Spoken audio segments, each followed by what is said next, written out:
Chad Nefussi, with my co-host, the CEO of iShook, 𝗍𝗍 Manov.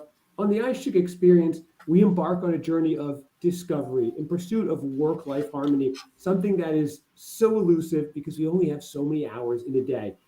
But today we're diving into, once again, a topic that is crucial for all modern professionals, modern business people, balancing that busy schedule while still striving for that success that we all desire. So in our quest for answers, we often explore the intersection of technology and mindfulness, or personal growth and work.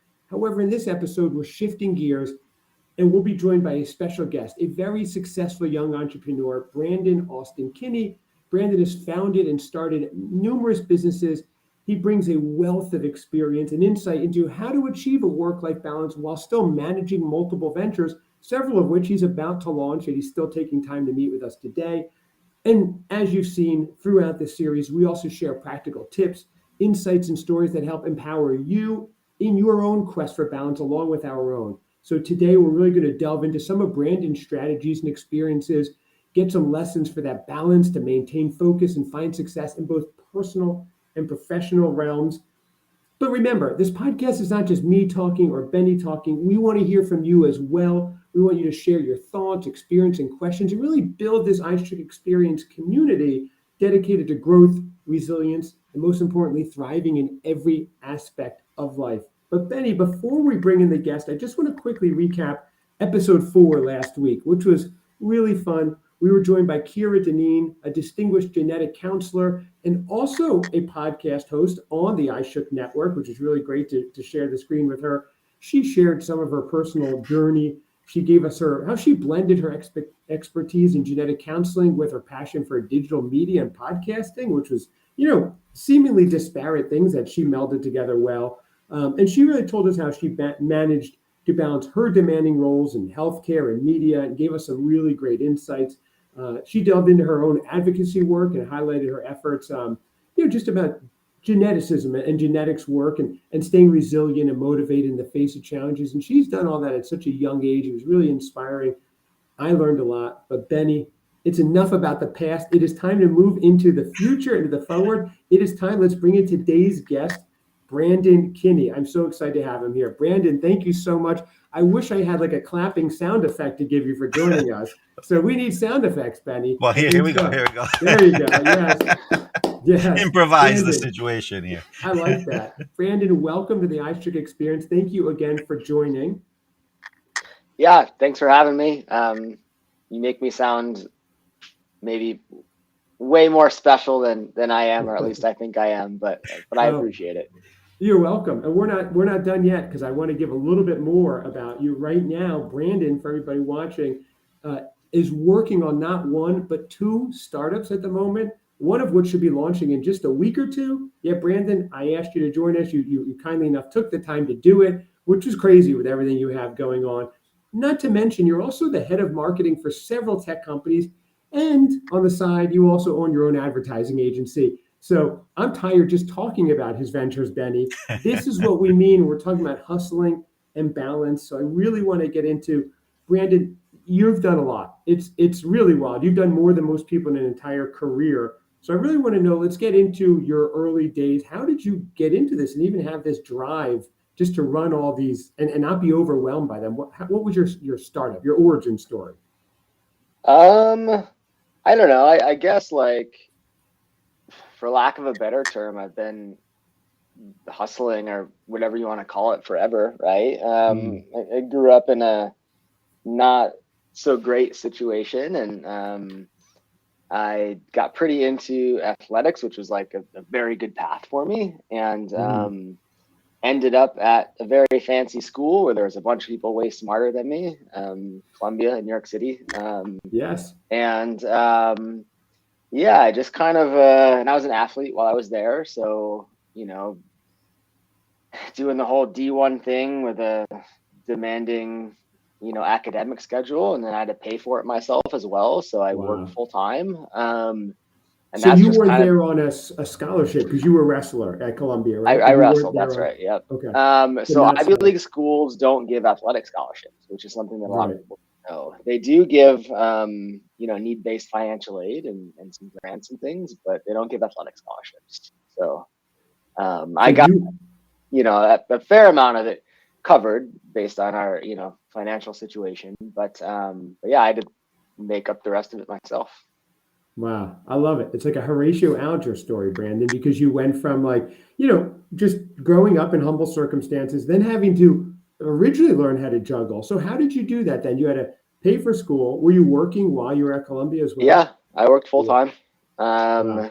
for most of the time I was there. And I don't know, when you're forced to do a lot of things in a compressed time frame, you don't really have time to spin out of control, right? That's right. Is one of the things that I found. So yeah, I've just been used to being busy. I think is the short of it, right? Right. So you learn, well, you must have also, even at a younger age, worked hard to have the dedication to be able to become a D1 wrestler and become a great enough student to get into an Ivy League school as well. So you were juggling these early on, even. So even in your formative years. Yeah, I think so. It's just kind of what I've known, I guess, right? Right. You wouldn't know any other way. You wouldn't even think to just say, okay, I've done one thing for this week. I'm good. I've accomplished one thing. You have them all going at the same time. Benny, it sounds like a little bit, yeah. Benny. Every time I talk to Benny, he's juggling new ventures as well, and new things he's launching weekly. So you guys are very similar with that. And I love it because I find it inspiring myself as I'm trying to, juggle things myself. So in your background, you got out of college, and so you were wrestling for a while, and you graduated from Columbia. So what was the first job you had coming out of it, or did you have 10 jobs coming out of it? I'm sorry, say that again. Or did you just have 10 jobs coming out of it and work all of them nonstop? No, it was an interesting thing because growing up, all I wanted to do was be an athlete where I could get into a good education, and that was kind of my whole identity was wrapped up in that, right? And then when that ended, as a senior in college, there's no professional wrestling in the USA, right? And so when that ended, that was pretty tough for me, right? Like my whole life I'd been one thing, and then it was time to become something else, and I didn't know what that thing was, right? Wow. And it also happened that was 2008, which is pretty tough economical times for a lot of people, and so it was hard to get a job. Wow. And I worked at a nonprofit actually as my first job, basically as a sales guy, right? Just trying to get donations. And, really? Right. This is right after the financial meltdown too. Yep. Trying to get donations from people. That couldn't have been easy. Yeah. In New York City, of all places, right? It's a new type of wrestling you had to do. Let's put it that way. Yeah. Stop people on the street and get them to give you their credit card in a place where no one's skeptical, right? Right. But yeah, I did that for a year, and then one of the alumni at my university reached out and they offered me a job at a real estate company, and I got a pretty good look at how a very successful, $1 billion private company was run and how decisions were made. And, I just learned a lot just from being in the presence of people who had figured things out in a way that most people never have. Right. And what did you do for them, Brandon? Yeah. So it was interesting because I was the youngest person there. So I got all of the random jobs, like just a young guy. Hey, figure this out, right? One of them was we're interested in green technology, so we want to look in like solar and wind, and so I built a bunch of solar projects all over the East Coast, right? Which was pretty cool. And on like all of the buildings that the company I worked at owned, and another one was figure out the internet was the exact words. Really? What they really meant was, we spend a lot of money on marketing and advertising. We don't know what it does. Figure it out, right? And that, long story short, led me down this, path in this marketing world, which is where I've been for a while, and it's how I met you, right? Yes. Yeah, that's kind of the start of it. Wow. Yeah, Benny, Brandon and I have worked together now close to 4 years on dozens of projects. And I have to say, working with Brandon is just a joy. I can get a hold of him weekends if I need. We get it done. He hustles and it's really and it's always been kind of a modern day handshake agreement. So I really want to Yeah. I really want to say that's rare that you could just have someone for 4 years work with his word and my word and have it work seamlessly. And it has, and I commend you for that. And that just shows how important networking is and working and doing the right thing. Because if you're going to build and have juggling all these different things, if you're watching what you're saying and not keeping to your word, that's going to quickly come back at you too. So No doubt. it's been commendable being able to work with you in that capacity too. So thank you and great work with that. So you went from real estate, and because they asked you to do all these multifarious jobs at this firm, that's how you learned all of a sudden to do digital marketing or learned how to do advertising and learned all these other things while being paid to do another jobs. It's almost like not a paid internship, but it was like another education for you, real world education. Yeah. It was, it was I struggled, like, I'd considered going to law school, which I know you went to, right? Mm-hmm. But I paid for my undergrad, and I didn't want to. I wasn't sure if I was gonna like it, or I wanted to, put up another, couple $100,000 or whatever it was back then. Right. But when I started doing the marketing stuff, it was the first time I kind of like, I realized, okay, this is something I can do that I don't need to go back and get a degree for, and I could theoretically be very good at it, right? Right. So yeah, I got to learn on the job, right? Obviously made a lot of mistakes, but it was a super valuable experience for me. And, Right.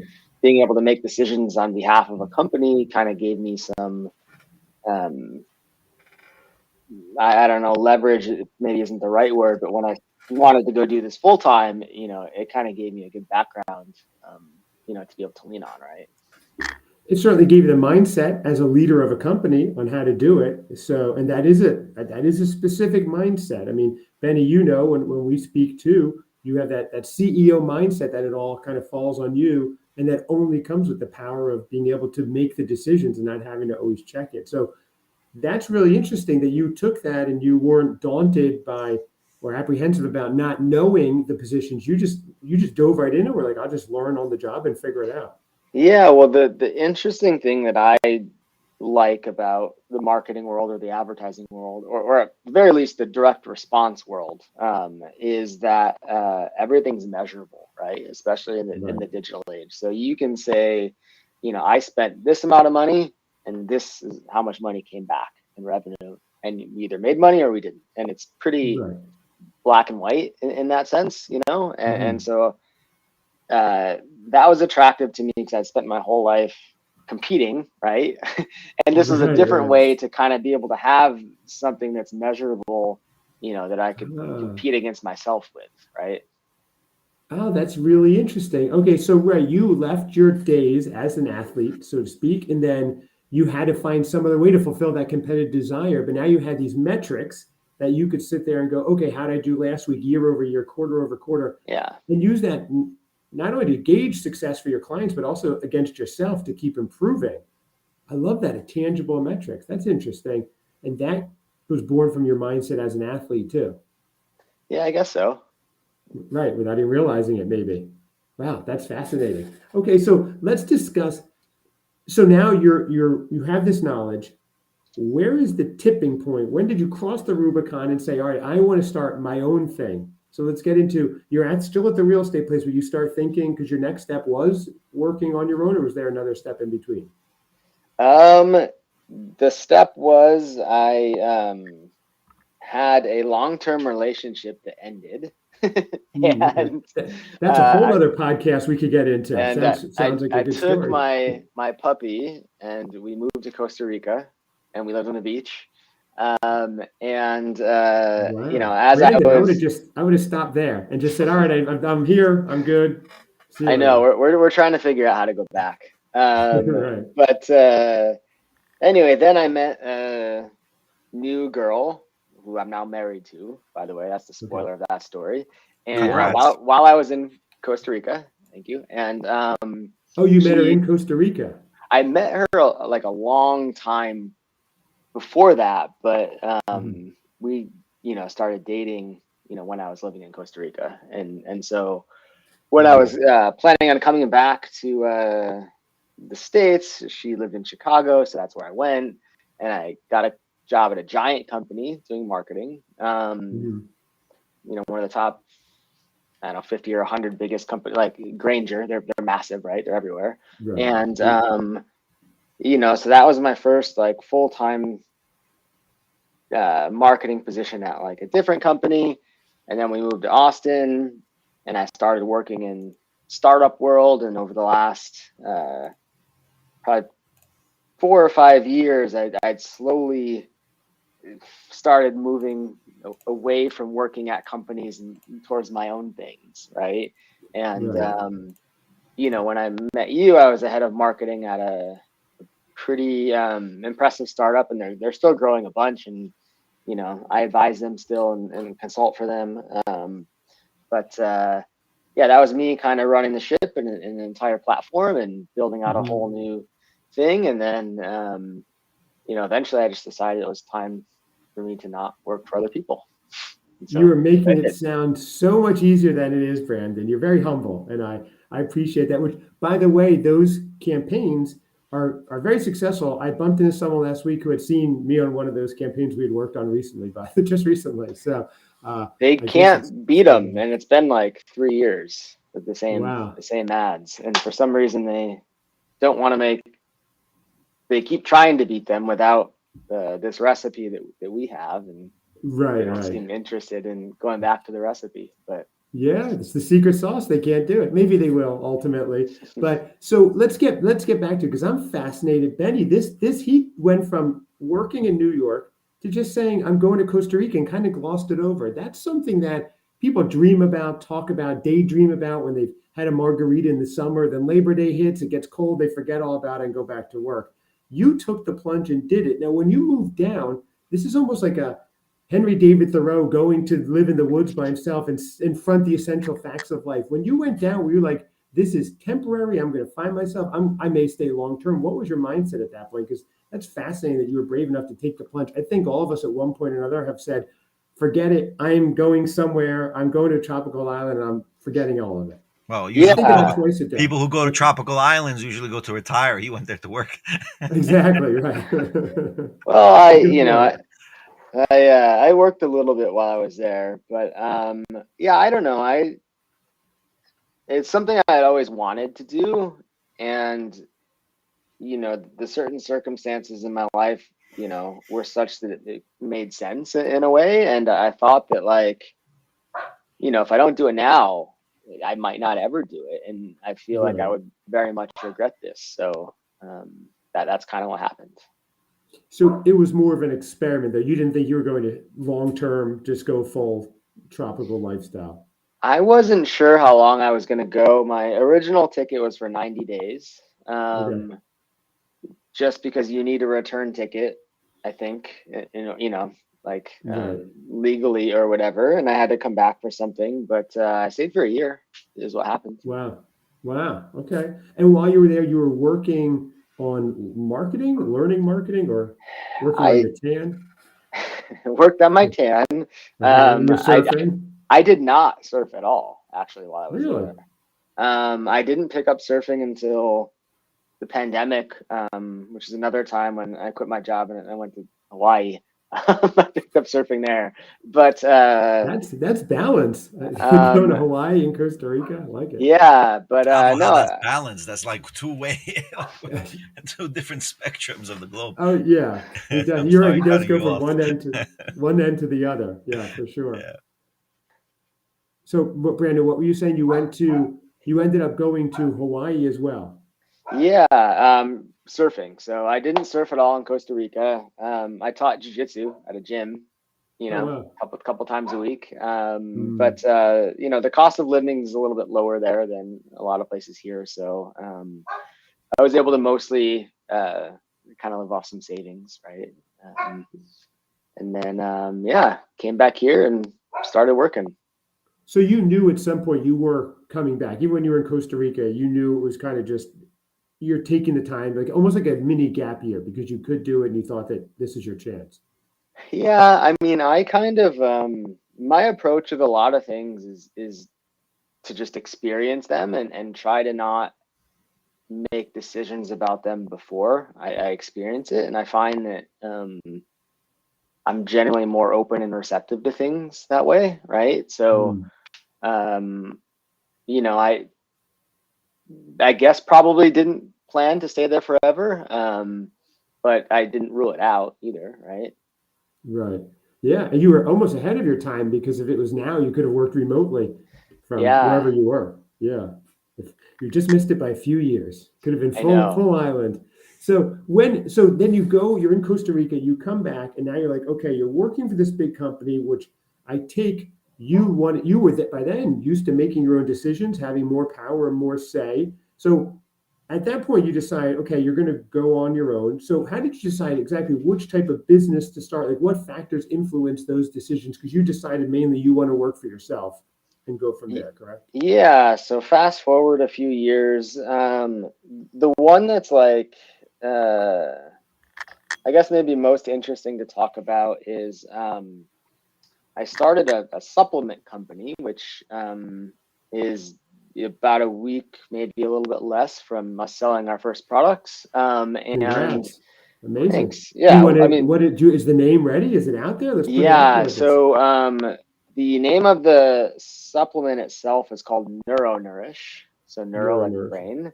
And the website is 𝗪𝘁𝗫.com. And the story behind it is I met two pretty good friends who both have children with autism, and one of them, his child has very severe autism, right?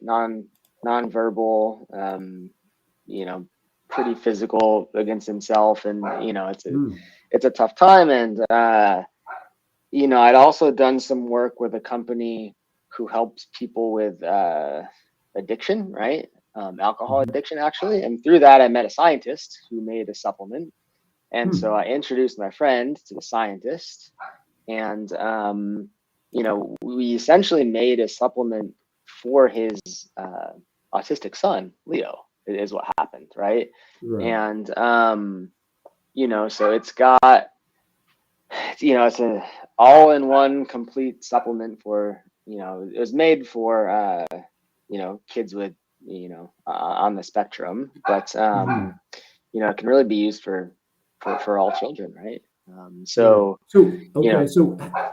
this is your new one, and it's most interesting just because of the product itself. Is that what's most interesting to you, or the challenge of learning this space? What is it? So I guess the thing that, you know, might be interesting for you guys is just how do you decide to start a different company, right? Like it's easy for me to build my own consulting firm on marketing and advertising because I've done it, you know, forever, and at this point I can you know, I can just do that, right?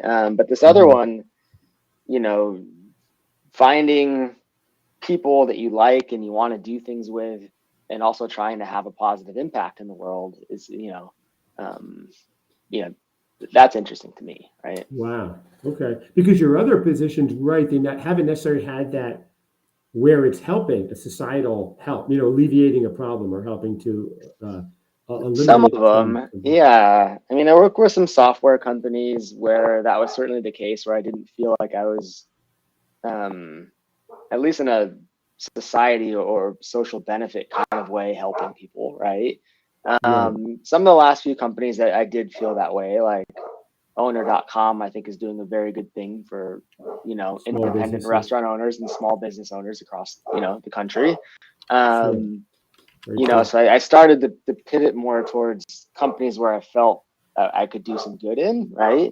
And then also more to like, who are the people I want to work with, right? You know, sort of thing, and what are the problems that we want to solve? Yeah.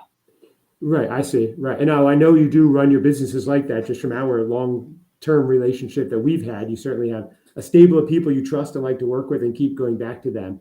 And I know I certainly appreciate it, and I'm sure the other people do, because it's just nice too. It's like you know what you're going to get, I know what I'm going to get, and I'm sure that's how it is with the other people you're dealing with. And Benny, I'm sure you have the same thing when you're dealing with various people. You like to know what you're getting. When we go on our show, if we're having a meeting in any walk of business, you want to eliminate that uncertainty. So that's a good tip that we're getting from you as well, Brandon, without outright saying it, is if you have people you work with, trust, and even better, that's a home run right there. Right. So but uncertainty would always exist in any project, obviously. You just want to eliminate the majority of it. So right. Mitigate it as much as you can. Yeah. So right. So if you can control that. But no, you're right. There's so much uncertainty, especially you're launching this. So this NeuroNourish launches next week, or in a week or two. So it is in the warehouse already. So the first order that we made is 5,000 units. We've done some test orders, but there's a couple pieces of the technology that we still need to, get talking to each other. So it's very close. What's the project called again? The name of the supplement is called NeuroNourish, and the website is sensorysupplement.com. So that is actually live now. The site is live now, so you can get the website is. Yep. I'm unsure if you could place an order right now. I don't think that we're accepting actual payments, just the test orders. Right. But the website does exist. Yeah. Wow, awesome. So so that and you've been working on that for a while. I know we spoke a while back where you're doing it, right? Several months ago. Over a year probably at this point. It took a very long time to get the formula right. Specifically because we needed to put the fish oil in it, which tastes very bad. It was impossible to do, and there's no other company in existence that's been able to do that. So it took us 20 variations of the formula just to be able to get that one thing in there. But it was either that or not have it, and we didn't think not having it was an option. So right, and you need kids to have these, and if kids don't like them, it's like impossible to get. That's the and that's the the specific issue with the market we're going after is they are already extremely picky eaters, right? So that's the that is a challenge. Interesting. Right. Okay. So you have to overcome that on top of having it where it's viable and helpful and works. So with all these things that you have going on, and there's a lot, but I know you also enjoy various activities like surfing and different things. Let's get into the crux of this show, which is balancing that work-life balance. That's something for me that I'm always fascinated with, because I have so many things I love doing, and I also love my work and what I do with that, but I want to find the balance. I also want to spend time with my children because time is so limited, so finite. So let's delve into a little bit how you manage to juggle all your multiple roles and still maintain a healthy work-life balance, if that's even something you do, or maybe like Chad, it's just not in the cards right now for me. Yeah. I mean, my first hack is I don't have kids, so that's probably helpful in giving me tip number time. 1: don't have children. Save a lot of free time and money. No, I think the first step is really kind of understanding what's important to you, right? And if you don't spend the time to do that, it's pretty easy to, just like budgeting, right? Like, if you've ever sat down and looked at your finances, you might go, oh, we spend, more money on this than I thought we did. And, we don't really care about that. Well, maybe you should, readjust where you spend your money. So it's the same thing with your time. And so for me, like, I have certain non-negotiables, which might be like exercise or spending time with my wife, or, we do travel a lot, and those things get planned first, right? Before anything else happens, and they get blocked off in the calendar. So that's going to happen no matter what, right? And what I found is if you don't do that, you have unlimited emails in your inbox, your phone's always buzzing, like those things are just going to kind of eat up time. And it's hard to it's hard to find the time to do the things that are very important but not urgent, right? Unless you make space for them. So, the people that I've noticed and observed in my life that are the happiest and also typically the most successful are the ones that spend the bigger portion of their lives in the, you ever heard of like the Eisenhower box? It's like, it's a productivity matrix, I guess is what it's called. And there are 4 quadrants. You have important, you have like urgent and not important, urgent and important, not urgent, important, not urgent, and not important, right? And so most people spend their time in this like urgent area, either doing urgent and important or urgent and not important, right? Like people sending you emails, oh, this needs to be done right now, but it really doesn't, and people, rarely spend time in the areas that are not urgent, but important, right? And those things might be, I mean, it depends on your values, but it might be exercise, right? Or health, personal health, whatever, that sort of stuff. Or work-wise, it might be, if you're trying to do a big project, like, get this podcast off the ground, or, this might be a few months ago for you or whatever, you need to spend the time to put, the foundation down to do this big and important thing. But if you let your life be run by all the distractions and all the things that are happening right now, you'd never do that, right? Even though this big important project might fulfill you more than all of that stuff, if you don't carve out the space to make that happen, it just won't. So you almost back into it. You say, here are my priorities. Here's what I have to do. Here's what's urgent. Here's what's important. Here's what's not urgent. And then you back into it without compromising what you want to do. In other words, you're saying, I have all these things to do today, but I have to work out. I need my fitness in for my own mental and physical health, so that you back the time around that. And that's a really great tip. So you're making that a priority and then kind of focusing on instead of trying to squeeze it in. It's a non-negotiable. And the secret is, when you asked me when we could schedule this, I told you I had to leave by a certain time. And it's actually so I can go exercise. Just because that's my blocked out time that I already have set. And, if I don't respect that kind of boundary, maybe I will not do the thing that I know is important and good for me, right?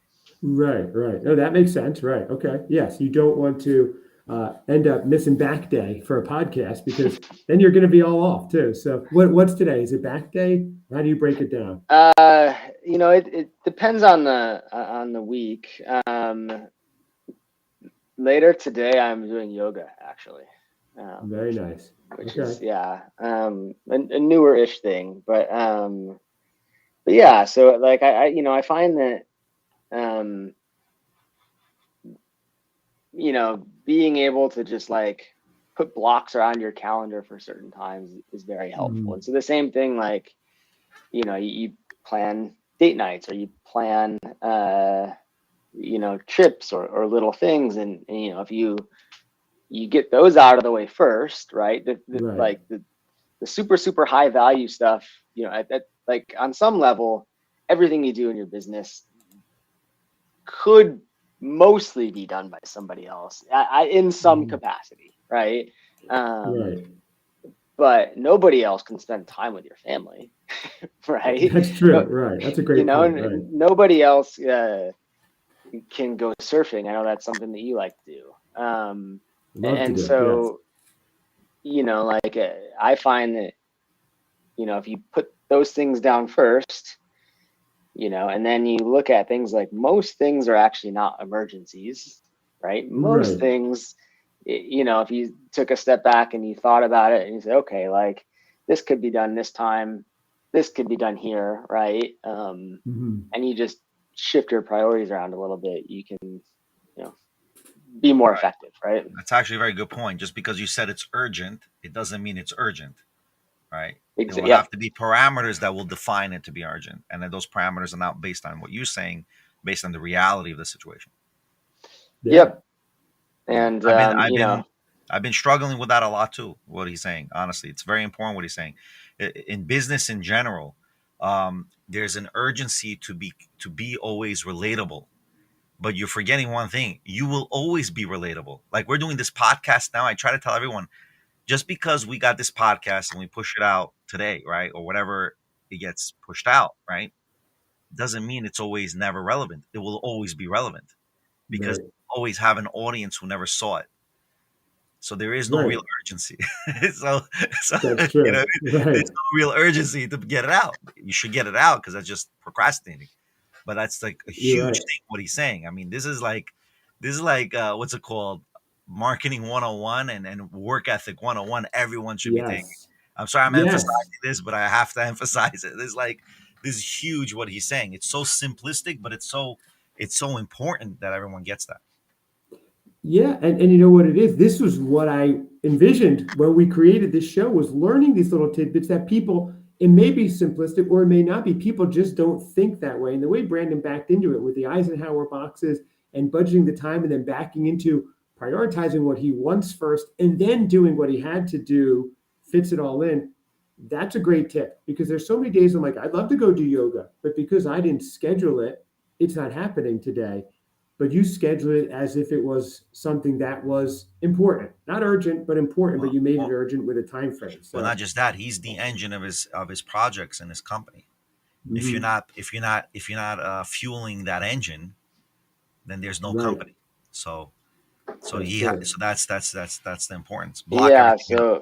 So the next part of that is, you're right, and a lot of the things that drive revenue or impact for like my companies are me being able to do the marketing for them, right? So the next thing is like, I block off high value important times, and for me, I'm more effective in the morning, right? So I turn off Slack, I put my phone away. There's a handy app on my desktop called Focus Time. It's just built into Windows, where it blocks all your notifications, right? And I try to spend time doing the things that are important. And when I block out all the notifications, I can't get interrupted. right. And because when people interrupt you from things, it's not always super intuitive, but when you have to switch tasks, right? It's called context switching. You lose a lot of time in between them, right? And spending a little bit of time here and a little bit of time here and a little bit of time here is a terrible way to get something done. And for me personally, I'm prone to looking at notifications and things like that, and I think most people are probably wired that way. So I just need to get rid of them altogether and just block out the time to do the things that are actually gonna have an impact. And then I can answer to people's messages, later, right? Which is probably why you get messages from me at night, when it's after I've done like my important stuff.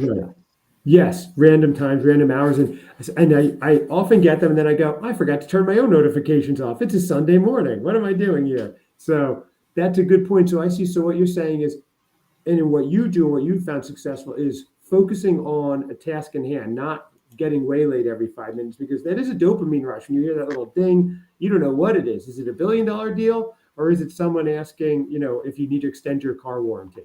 So you just don't know. But either way, it takes you out of it. It's usually someone looking to extend your car warranty, not the $1 billion deal. But unfortunately, those come around more often. But okay, so, and yoga, is that something you came to because you felt like you needed to find kind of grounding and balance? Is that as mental as it is physical for you? Maybe. I don't know yet. Before this year started, I just decided I wanted to do more, I guess, yoga specifically, but mostly just for my body. Like I do a decent amount of, I do a lot of jiu-jitsu nowadays, which is easier on my body than wrestling was. But I found myself having to like stretch a bunch, and I was kind of like stiff a lot, and so I figured, well, if I do something that loosens me up a little bit, maybe that'll be helpful, right? And I found that I generally feel a little bit better. It's almost like my joints are lubricated, kind of, like a way to explain they absolutely are. So I just kept with it. Okay. And the ancillary effect has probably been or will be soon at some point calmer mind, more present, more mindful thoughts too. Yeah, I don't I'm not exactly sure how to quantify that. I know there are several studies on meditation and mindfulness in general that prove that people who do that actually get time back, right? Because they're able to focus better and they can accomplish things faster and easier. I'm not sure what the quantifiable benefit of yoga is exactly, from that standpoint, but I'm willing to make the bet that the more I invest in my own personal health now, the bigger the benefit will be in my 60s, 70s, 80s, and hopefully some marginal years of my life where I have a higher, what's the word, like quality of life, right? Because I put the work in now, right? Yeah, you're building equity just like you would with money. It's the same thing in your health as well. So that's interesting. So, but let's get back to the business itself, because I know you do have to get to your yoga. So we only have maybe 5 more minutes or so with you. But I want to just get into the key factors that have contributed to your success, including the mindsets, habits, professional development. If somebody's watching right now and it's like, wow, Brandon is so inspiring. I want to work for myself. I want to have a few different businesses. What would you say the key factors? I know we've touched on them, but do you have them like written down or enumerated? I mean, it's going to be hard to be successful, I think, in something that you don't believe in or you don't like doing. I think that's very true, right? Right. And then the other thing, at least for me, is the only real skill set I have is I think is being able to get better at something, right? Okay. Which is interesting because I think everyone has that skill set, or at least the ability to. So, for me, I'm always learning, always trying to improve, and that's I don't know. You spend 10, 15, 20 minutes a day doing something over the course of a year or two.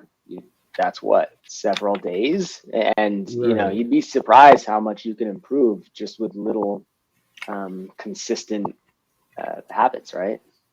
Right. 10 minutes a day, right? It adds up. All of a sudden, at the end of the year, you've kind of mastered something that you may not have, or just flip through. Okay, that's interesting. So basically, because I know we have to wrap it up with you in a few minutes. So you've started working your way into high school with the dedication to be an athlete, to make it to D1 wrestling, and grades good enough to make it to an Ivy League school. Then in the Ivy League school, you're able to juggle working full-time, school full-time, and there's no joke, being a D1 athlete is a huge commitment. So little by little, you see there's a trend where you're able to learn, grow, and balance these things all at once while still having some fun. Then, of course, you start working, learning on the job, and like you just said, always look to get better. You weren't scared to sit there and go, I don't know what I'm doing. You're like, I will figure it out. You weren't afraid to fail, which I think actually, that's an important, I learned this on a job interview, I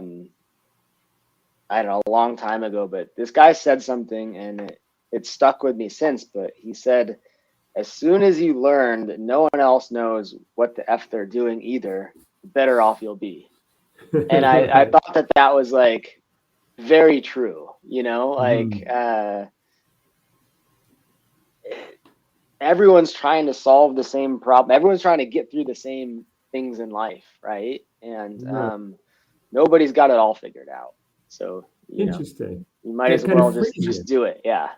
Right. So that freed you from going, well, everyone else is an expert and I don't know. The mindset was they may not know either, or they were at a point where they didn't know. Yeah. Fascinating. Benny, we're learning a lot today. I love it. I'm inspired. No, I'm just listening. He's got a lot of experience. Listen, this is a powerhouse individual. He made himself. Yes. He made himself. That's the real thing. And that's what people got to understand when they're doing entrepreneurial work and balance work. You make it yourself. No one's going to teach it to you because you are your unique self. We can only guide you to use some tools to make yourself. And that's really what the iShook experience is and Midnight Market is and everything else that we're doing in iShook as well. And it's very impressive. I just might have one question before you get off. The ad market, I know, is very, very competitive, very hard. How do you detach yourself mentally from the work? I understand you detach yourself physically, right? You break out the time. But how it's like people who do stocks, it's very hard for them to, detach themselves from the stock market in their mind. Right. And also when you do cryptocurrency, like I try to do trading, I don't do trading. We just created our own token. I'm like, I'm not going to trade. So I'm like, and it's 24 hours, the crypto. But what advice would you give our viewers? Basically, how do you mentally detach yourself? So you're doing the yoga. Right. Okay. I think that's kind of hard to mentally detach yourself when you're doing yoga, right? But when you're doing jiu-jitsu, you have to focus. It's an automatic detach, right? So I'm pretty sure some activities, you're still thinking about it, but still doing the activity. So what would you suggest in your experience to detach? Mentally? Yeah, I mean, admittedly, it's hard for me, right? Like in my world, I spend a lot of money for other people mostly, and there's a big responsibility that comes with that, right? Right. You spend a couple $100,000 a day of someone's money, you better not lose it, right? Yeah, that's a lot of worry. That's so huge. It's hard to not look at your phone and do things, right? So I try to set up some type of guardrails and automations and things that will notify me if something happens. But most of the time, I'm not super great at it, but I try to end my day at a certain time, right? And then I have, kind of nighttime activities or whatever where you wind down and try to not think about work sort of deal. Right. Which helps me sleep better. And also, not focus on work all the time, right? But admittedly, it is hard. I think that if you don't force there's got to be a forcing mechanism of some sort that puts you in a place that allows you to detach, because otherwise, at least for me, it's hard, right? If I'm not doing anything, I'm just gonna sit and look at numbers and try to make a better YouTube ad, right? Right. No doubt. Yeah. Okay, that makes sense. So it's something that is, it's not easy. It's you're striving for as well. Doesn't come naturally. Yeah, I don't know. I'm probably more guilty of looking at things constantly than most people. But I'm trying. Right. Yes. No, that's actually, he's presenting a good point. Every individual would again have to assess himself. How does he do it? But the key thing is you will have to force yourself to do it. There has to be a forcing mechanism. And that's very important. People got to put themselves in a position to detach mentally and physically.